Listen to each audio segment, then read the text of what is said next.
Assalomu alaykum hammaga. Ko'pchilik so'raydi, yemlariga shu sog' tushib qoldi, qanaqa vitaminlar qo'shib bersak bo'ladi deb. Shulardan bir asosiy bittasini aytib ketishim kerak. Ayniqsa shu quyosh kam ko'rinadigan qish oylarida ko'p bo'ladi raxit kasalligi.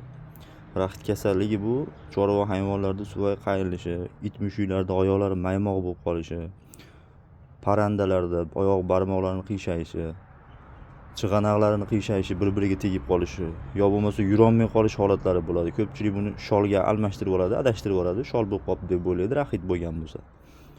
U shol kasalligi o'zi B guruh vitamin yetishmasligidan oyog'ida quvvatsiz bo'lib o'tirib qoladi oyoqqa. U boshqa kasallik. Oyoqlari qayishib, zirqirab, suvayga og'rib o'tirib qolishi bu raxit bo'ladi. Yo o'tirib qoladi, yo oyoqlari uzatib yuboradi. Bir tarafga uzatib yotadigan bo'lib qoladi. Bunga nimadan bo'ladi desanglar, shu ozuqasida trikalsiy fosfat moddasi, ya'ni mineralni yetishmasligi bo'ladi. Shuning uchun har doim, har kun iloji bo'lsa qish kunlarida o'zi 10 ming so'm turadi. Shuni ham aytib o'tib ketay. 1 kilosi. Kuniga bir qoshiqdan yemiga, holinglar jo'jalarga, holinglar katta xo'rozlarga beradigan yemiga shuni parashokdan qo'shib yuborsanglar bo'ladi bemalol. Hozir ko'rsataman. Bemalol qo'shib aralashtirib yuborasizlar. Har kuni hech qanaqa ziyoni bo'lmaydi. Naborot xo'rozlarning tumshug'i, suvaylari, tirnoqlari baquvvat bo'ladi. Sal narsaga tumshug'i ko'chib ketmaydi, yo bo'lmasa sinib qolmaydi. Eng yaxshi suvayni mustahkam qiladigani shu kalsiy hisoblanadi. Bilmaganlar uchun-da. Keyin kalsiyni organizmda, hayvon organizmini yaxshi o'zlashtirish uchun, yaxshi so'rilish uchun vitamin D3 vitamini eng zararli shu. Shu tetramaydan ko'rsatib qo'yapman sizlarga. Shu vitamin bor, D3. Shuni yemiga qo'shib turib, avvaldan aralashtirib turib, qanchadir miqdorda.